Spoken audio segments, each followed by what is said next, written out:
This episode of Big Sexy Chat is a little bit different than what we usually do. It's part conversation, part reflection, part love letter. Merf wanted to share this in her own words. So what you're about to hear is just us talking. And after that, we're going to take a walk back through some of the moments that made Big Sexy Chat what it is, and what she's brought into this space over the years. Without further ado, hey Merf, how you doing? Asherlee, I'm doing okay. How are you? Doing all right. World's a little heavy, a little messy, but hanging in. Yes. Yeah, there's a lot going on right now. Yeah, there is. I think for everybody. Too much going on right now. Yeah, I agree. I think I want all of us to just take one big collective. We need those deep breaths so that we get back to the executive functioning of our brains. I would love to executively function. So, speaking of executively functioning, yes, I wanted to bring you on to talk briefly because you have been making some big executive function decisions lately. I sure have. Yeah. So before we get into that really quick, how are you feeling coming into this to talk to people about what your decisions have been? I'd say that I'm anxious. I'm a little sad, and just trying to be as hopeful as I possibly can be right now. But yeah, I think it's a mixed bag of emotion for sure. That's fair.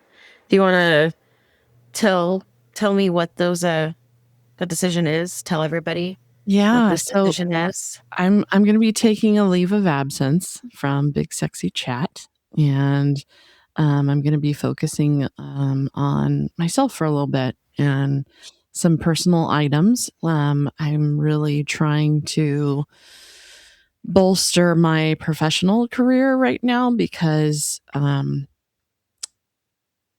this world is super problematic, and I don't know what the next couple steps are going to look like and how it's going to impact me. I think there's my 9 to 5 kind of job is heavily reliant on federal grants and money coming in from the federal government to the state of California and then transitioning it out. And so I have to really consider how I'm moving forward. And while I love this and I enjoy talking to the audience and interacting and doing those sorts of things, I need to take a back step from this and focus in on the other parts of my life and be able to move forward there. Yeah, I understand.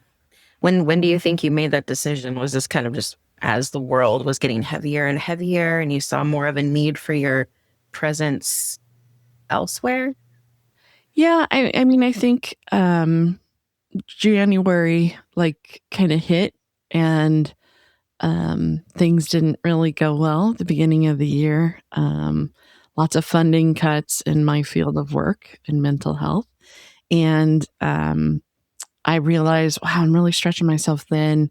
And I also am not spending any of the time that I do have trying to focus in to better my situation if something bad were to happen. And so I'm going to be creating a consulting business, and I'm going to go LLC, which I've had to spend a lot of time learning, which is going to be better, incorporated or LLC. And for me, I think LLC is going to work out better. But I need to have a backup in case, things don't work out well, because I've always jumped into community behavioral health. And that's a love and a passion, but it's also really risky because when you don't have administrations that support it, it makes it really, really difficult to wonder Is the organization gonna have enough money to pay me? Those kinds of things. So I have to pull back and take care of me a little bit. Yeah. I mean, I love hearing what this next season is going to be bringing you and what you're going to be trying to bring the world in it. And I don't want to end this on a note that's just kind of heavy. I would love to hear what this community's meant to you over the last 4 years that you've been doing Big Sexy Chat. Yeah. I don't know if I can articulate that in a way that won't make me cry.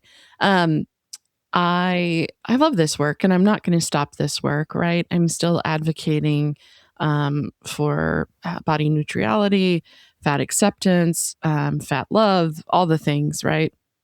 Um, that will never cease. And it's not that I feel like I'm leaving it. I feel like I'm hitting pause. And, I think there's an opportunity every once in a while to jump in and share thoughts and feelings and give updates. But I think, it's one of those things where you think about the next generation, right? Or the next people in this space. And I think it's time for some folks to be able to step up and try some different avenues and use some different tools to address what we're dealing with in this world right now. I think, the Ozempic craze has hit, and a lot of people aren't for fat liberation anymore and aren't for those things. And um, while that's unfortunate, I don't think this space will um, ever be a place where it's diminished or that people don't seek this out, because we all know those things don't work. And the sooner you love yourself and your body, um, the more likely you are to succeed. So that's my goal, is to continue to bang the drum and share that message. But I think I need to do that on a local level for a little bit. And um, part of that is also for me, like recharging and having some time to really just like, oof, okay, like how do I want to tackle this era of, body positivity or whatever the hell we want to call it? Like, it's fat liberation. And I'm hopeful that this new generation coming in will have fresh ideas and new ways to explore this. Because sometimes it really just feels like we're beating a dead horse, like the content doesn't change. We're still singing the same message. And I get that that's super important, but also I think having your friends and like people around you that are close to you, like hearing this message, um, is so important. And not everybody's going to seek out, Big Sexy Chat or seek out a podcast or things like that. Some people do, but I think having those conversations with your friends and neighbors is a big part of this. I'll give you an example. I went to a conference and I was talking to my boss, and I had the opportunity to really talk to her about fat acceptance. And so many of the things that we were talking about, she was just like, I had no idea, and it's those kinds of conversations that I want to have, are those real, like, impart some knowledge, let that person leave with information and a task. And um, I think Crystal will continue to do that on a much more large stage, and she hasn't stopped doing that for how long she's been doing this, right? I don't know. She's been doing this for quite some time. So I think she's gonna keep, doing that, and I'm gonna scale it back and do it at a smaller, um, more local level. I love that. I mean, I agree with you. I think those micro conversations are where we see a lot of change, Yeah, regardless of the content. I think the conversations and one-on-one connection make a difference. they absolutely do. What do you want people to remember or carry with them from their time with you? No, Because that's going to be, after this, I got to tell you, Crystal tasked me with finding all the tidbits of Merf throughout all of the seasons. So I got to find some gold nuggets. But, but I want to know what you want people to take with them from you. I just want you to continue to have the conversation. I think that, there's so much hatred in the world. Why spend that time hating yourself or your body?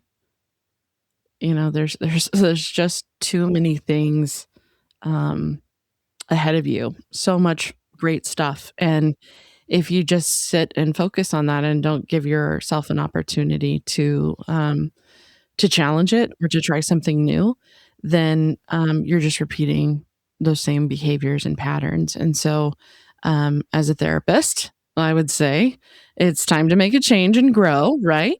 And so, part of that is just recognizing that your body is unique and you are unique and you matter.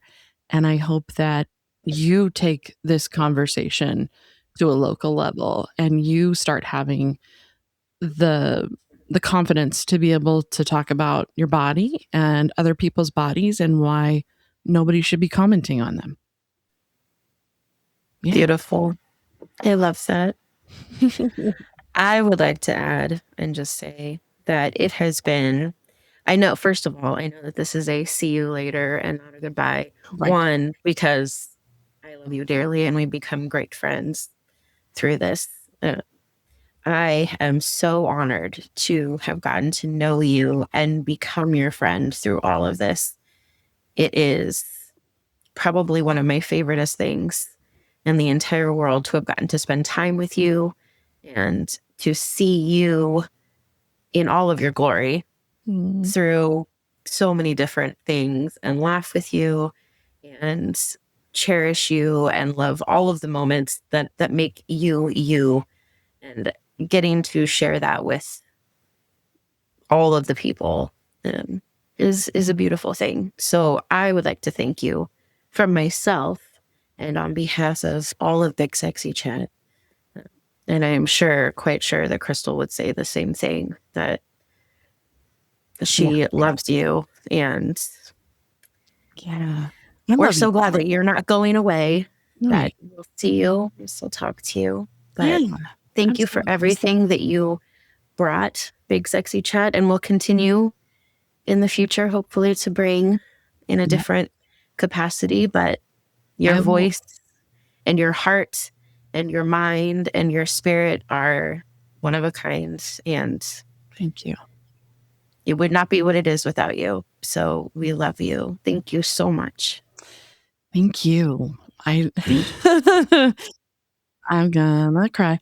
No, I have to say, the opportunities and the things that have come about from BigSexyChat, not only, fun sex toys and great conversations and all those kinds of things, but the relationships that I've been able to build with you and Crystal has been really incredible. And I'm so grateful that you're in my life and that's the catalyst that led to it. So, I think everything's going to be just fine. I think, the shift of BigSexyChat, really focusing in on Crystal's new event, and being able to, just take conversations to a different level. I think that there's opportunity there, and, the mission never ends, right? Yeah. We'll continue one conversation at a time. Right. Thank you, Merf. Thank you. When we started pulling clips for this, we didn't realize exactly how much of Merf was woven into every corner of this show. The laughter, the chaos, the honesty, the things that made people feel seen. So we put some of those moments together. Not all of them, because that would take another 4 years, but enough to remind you and us what we've built here. Join us down memory lane. We're talking all things clitoris. Yay, most important thing ever. At least to me. I think they should call vibrators Mama's Little Helper. Yeah. Or Big Helper, depending on the toy. The clit is really just the tip of the iceberg. Mm-hmm. The more attention I get before the whole shebang, the bit more intense my orgasm is going to be. But I think because of porn or movies or books or lack of education, men think it's all about the sticking it in part. We don't just jam it in there. Take some time. Your body's a wonderland. You know, it's amazing and beautiful. Your clitoris only has one purpose, to give you pleasure. Why wouldn't you want to touch that all the time? Like, someone removed my clitoris, I'd rather die. I don't want to stay. I don't want to stay alive. My wish for the world is that everybody, whoever's your lover, recognizes that vibrators do all the heavy lifting for them. They do all the work. Once I get going on that womanizer toy, it's like I'm so exhausted afterwards because I've like screamed the house down and all the things that I'm just like, okay, well, I've like come for 5 minutes now. Nobody has to know. Your kids don't have to know. You could just take care of business in there. It's a wonderful climax.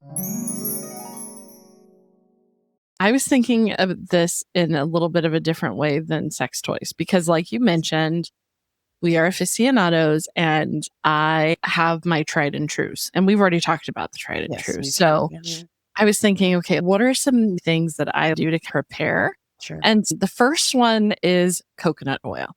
Coconut oil can be used a lot of different ways. You can use it to massage your partner and massage yourself. But what I've found as a perimenopausal woman, not to get a little heavy, but there is some more issues that arrive with that. Things like vaginal dryness, skin, itchiness, that sort of thing. What I found is that I'm getting out of the shower, I'm utilizing coconut oil more on my labia, and that is really helping with any like little skin tears or anything that could potentially happen from having rough sex or from just having sex in general. You hit a wrong angle, somebody turns a little bit, and then you're like, oh. So I have really made that a part of my routine. And it's something that makes me feel a little bit more confident, just because I feel like I've got a little bit of slipperiness down there. And, you know, it's good because it's 100% coconut oil. Like, I buy the good stuff. And having that as the preamble to the show, I think is helpful and makes me feel good. If you're not going to lick my pussy, bye. Female ejaculation is really, it's still a taboo topic, I guess. Some people just aren't comfortable talking about it. But, you know, Kim, like me, I'm just like, whatever. It's humans. As long as you're leaving kids and animals out of it, I don't care what you do. I really don't, as long as everybody has consent. But let's treat people who have people size with respect and dignity, and stop just, you know, to always prescribing us a freaking diet before. Even if I have something wrong with my eyeball, I don't know a single fat person who hasn't had a traumatic experience with a doctor. People trust thin people more than they trust fat people for some bullshit reason, but it's just the truth right now. I'm a fat person and I deserve to live my life without harassment. I want the same fucking options that every other person in the United States and the world gets, and not have to fucking pay double the amount. You shouldn't look at the fat people and think that they're a failure. You should be looking at the fat people and being like, I can't even imagine the amount of trauma that individual has experienced trying to lose weight. You get to have hot sex too. And fat people are sexual beings as well. And we all deserve pleasure. And all of our bodies are capable of pleasure. And where there's a will, there's a way.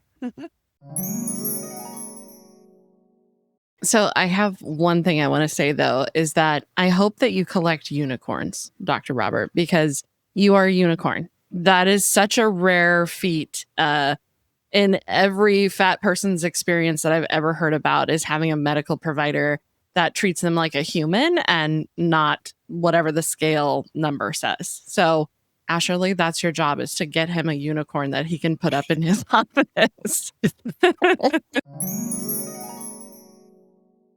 Oh, you mean being a member of the Perfect Breasts Club? There was some polyamory themes to it. And so that was interesting. We're not really talking plus size here. And if y'all aren't okay with her, like, you're really not going to be okay with me.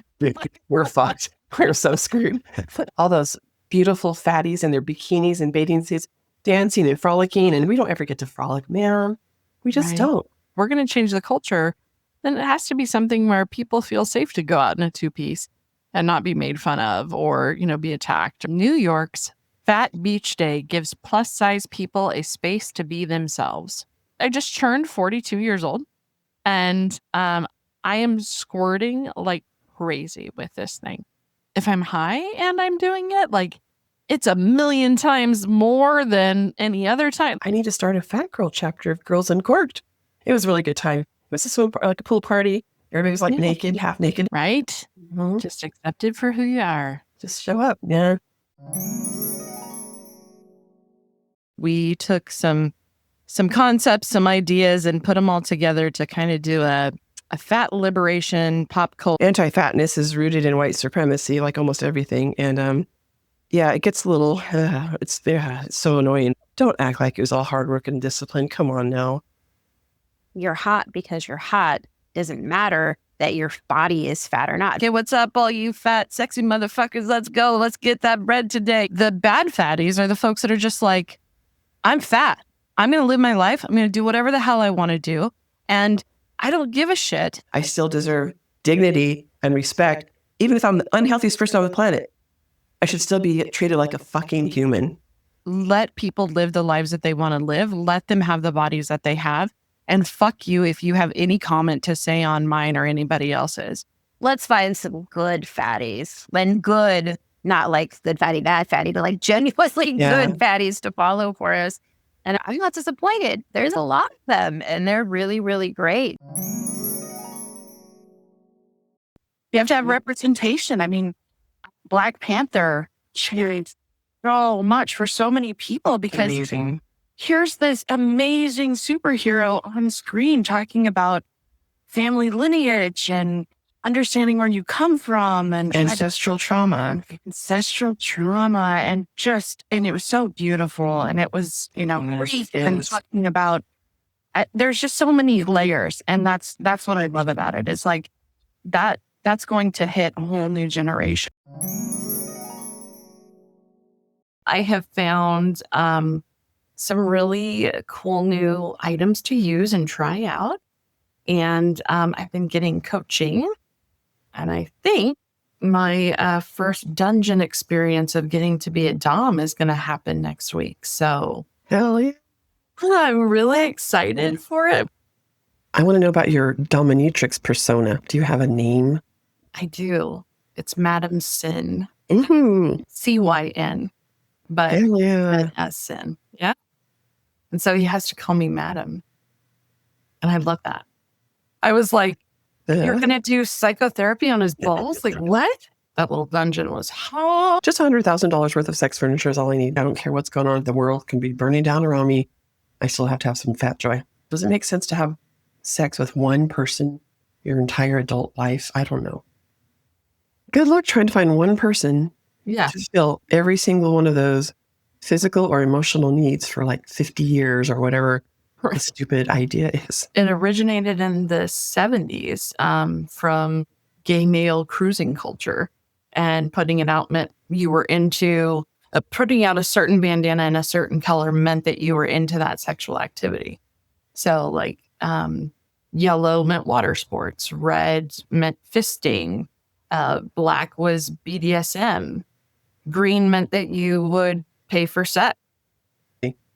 Well, we all got here the same way, and that means also we're all going to have old sex. I'm fat, no shit, motherfucker. And by the way, I'm unapologetic about it. That's right. I'm a liberationist. If it was about health, there would be no before and after photo. This would be, I'm going to let God fix it, because if I fix it, I'm going to jail. Like A whole table that recharges all of your sex toys at one time. everything. And it's I'm moving in. worth it. I'm moving in. It's glass and it's illuminated. Like it's beautiful. It was a vibrating toy. So I was like, oh. So I took it off the little table and pressed the button, and the nubbin it vibrates so heavily that it almost pushes up in an up motion. So when you insert it, it's basically pressing on your G-spot, and it's a thud toy. It's not a buzz toy. What I love is the idea that people pay you to come to see you and either maybe pay you to give you a massage or pay you for the benefit of cleaning your house. Someone's going to pay me to come clean my house. That's hot. Seriously, and do it in some, make a little outfit. The sexy undies that I bought, it's like, you're cleaning the house today. And like, I'm just going to end it by saying, do not let those motherfuckers steal your joy. I was like, holy fuck, this is the best thing ever made. I mean, actually, what that reminded me of is like the fact that you don't always want your partner. And some people don't have a partner. So that kind of one of the other machines that I think a lot of us know about, but don't get talked about a lot. Sex dolls. I was like, holy fuck, this is the best thing ever made. How do I buy one? Oh my God. Like, that was my introduction to sex dolls. And I was just like, I want to be at the girl party fucking the sex doll that doesn't talk or do anything, and I can just do whatever I want to it. So I can see where this has extrapolated with the male psyche doing this for feet. Like, if I'm that crazy turned on as like a 17-year-old, I can only imagine what some guy held up in his mom's basement is like dying to do to a silicone doll. Imagine if you had $100,000 back then, Merf. Jesus, I would have had, I would have had both of them, a guy and a girl doll, and I would have made them fuck like Barbies. You would never have to leave the house. It was fascinating, though. I remember just being like floored as a young teenager, like watching this video going, holy shit, like it looked real. This dry humping. Seriously. There's not enough dry humping happening in the world, at least for our age range. No. Maybe for teenagers. Yeah, probably. But I get it. So she's saying, he's rubbing up against me. It's really not doing anything for me. My guess is probably he's like rubbing his penis on her thigh or something like that. And then half-heartedly fingering me. So my guess is probably we're talking DJ diddles over here, just like, scratching a record or something. So I get it that she's saying, it's bad at foreplay. But I'd say that mindset right there is probably already working against you. Mm-hmm. If we're talking about foreplay, it's a mind game. It really, yes. It's really about, how you feel about your partner, how you feel in the moment, all the sexy things that have happened to get you into that mindset. And if that's not happening, that's the first problem. And that's one thing that I really like about BDSM is that you have to not only have that communication, but you also have to really hone into your partner's energy in terms of how they're experiencing whatever is happening to them while you're playing, and you're having those conversations while you're doing it. Do you want more of this? Do you want less of this? Do you, and so that builds. And when you've got someone who's never really explored that concept of going and talking to their partner about what they like, even an extra moan while you're doing that is indication. It doesn't have to actually be verbal. It's a beautiful practice, BDSM, because you really have to understand the concept of trying things and being open. Hey, see you later, alligator. Well, after a while, Crocodile.